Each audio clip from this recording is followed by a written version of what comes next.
Bonjour, morning brief du 7 août 2017. Des semaines calmes sur les bourses maghrébines, avec un Mazi qui affiche qui a baissé de 1,2% durant cette semaine, où les volumes ont été modestes, hormis les transactions de blocs sur Sam Assurance, et ce qui est tout à fait normal vu la période actuelle, période estivale. Ce sont des volumes décidément réalisés durant une période estivale. Pour ce qui est des hausses, SBM affiche une hausse de 5,96%, Sam plus 3,5%, 2,67% pour Nexans Maroc durant cette semaine. Pour ce qui est des baisses, CIH Bank, moins 6,11% suite à la publication d'un profit warning, Afriqiya Gaz, moins 4,80%, et Aluminium du Maroc, moins 4,61%, Managem, moins 3,75%. Alors Managem a annoncé la réalisation de son augmentation de capital ce vendredi, une augmentation de capital, une levée de fonds globale de 973 millions de dirhams qui a été donc réalisée, et Managem a annoncé ça vendredi dernier. Alors HPS a annoncé une nouvelle implantation en Singapour pour faire face, disons, à la demande croissante dans cette zone, et Singapour est effectivement là où on fait réellement e-business, c'est une place financière très très très ouverte, et surtout où le monde des affaires trouve toutes les conditions pour réaliser, où les sociétés trouvent toutes les bonnes conditions pour réaliser du business. Donc c'est une implantation, une stratégie que nous saluons pour HPS. Alors le taux de chômage au Maroc a augmenté de 9,3%, de 9,3% en 36-2017 contre 9,1% une année auparavant. Et ce malgré la création, une création nette d'emplois de 74 000 emplois, mais il y a eu environ une augmentation de nombre de chômeurs de 33 000 personnes. Donc on est sur une population active qui a augmenté de 107 000 personnes.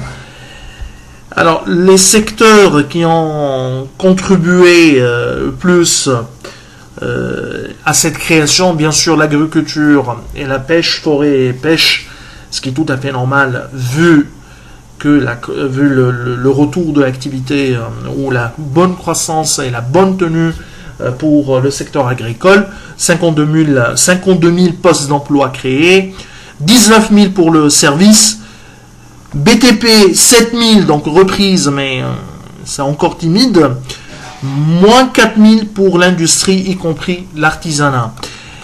Chose également à signaler, et ça on le regarde, c'est le taux de chômage pour les diplômés. On est à un taux d'emploi, donc selon donc pour les diplômés, on est à 17%, disons un chômeur sur 5, c'est-à-dire sur 5 forces actives, et sans diplôme c'est 3,2%. Pour les hommes, on est à 8% de taux de chômage, pour les femmes 13,2%. La situation de la Tunisie pour les diplômés, par exemple, je prends le cas de la Tunisie, pour les diplômés est encore plus plus grave. Alors Suisse, le marché était réellement sans éclat. Pareil, c'est une période d'été, hausse de l'indice légère de 0,28%, dans une semaine où il n'y a pas eu de volume, il n'y a pas eu réellement de volume sur la cote de la BVMT. La plus forte hausse, 9,57% pour STB. Sotetel plus 8,85% suite à publication de très bons indicateurs, et surtout en termes de marge pour ce qui est des chiffres S1 2017, ATB plus 7,62%, Wifert Bank plus 7,54%, Telnet plus 5,94%. Il y a eu également la distribution de dividendes pour Telnet ce vendredi. BH, moins 6,34%. Il y a une certaine correction qui est également soutenue par le fait que l'État s'est rétracté un peu pour ce qui est de la privatisation.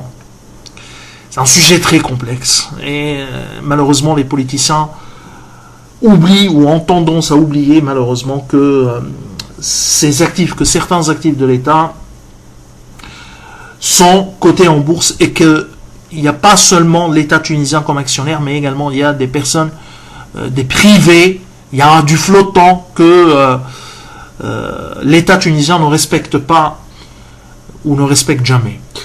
Unimed, moins 5,04%, Assad, moins 4,07%. Sotrapil, moins 3,38%. Alors, côté actualité, pas d'actualité pour les sociétés, mais l'inflation a augmenté en Tunisie. Il y a une information, donc l'inflation a augmenté à 5,9%, plus 0,9% sur le mois de juin, par rapport au mois de juin. Alors ça, c'est suite aux augmentations des prix de tabac, des boissons alcoolisées et du carburant. Et donc, il y a eu vraiment une très forte hausse de ces prix. Donc l'inflation a repris à 5,9%. Ça, ce qui nous indique que probablement il y aura une nouvelle hausse des taux d'ici la fin de l'année pour calmer l'inflation. Et atténuer un peu la demande. Et donc on verra. Nous on table sur une autre hausse des taux d'ici la fin de l'année. Pareil, prix de vente industriel en hausse de 4,5% suite à la hausse des prix de produits de l'industrie manufacturière de 4,1% et les prix de produits de l'industrie extractive de 8,2%. Alors, on vous souhaite un excellent début de semaine. Au revoir, à demain.